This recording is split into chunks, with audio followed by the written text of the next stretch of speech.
చిరునవ్వులతో బ్రతకాలి, చిరంజీవిగా బ్రతకాలి, ఆనందాలను అన్వేషిస్తూ అందరి కోసం బ్రతకాలి, అందరినీ బ్రతికించాలి, చిరునవ్వులతో బ్రతకాలి, చిరంజీవిగా బ్రతకాలి.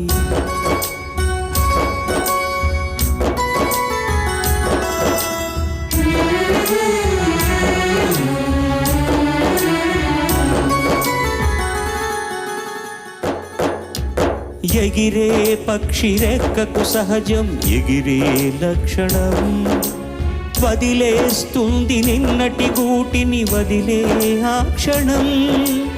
ఏది నీది కాదని అనుకో ఏదో నాటికి, అయినా రేపు మిగిలే ఉంది ఆశావాదికి.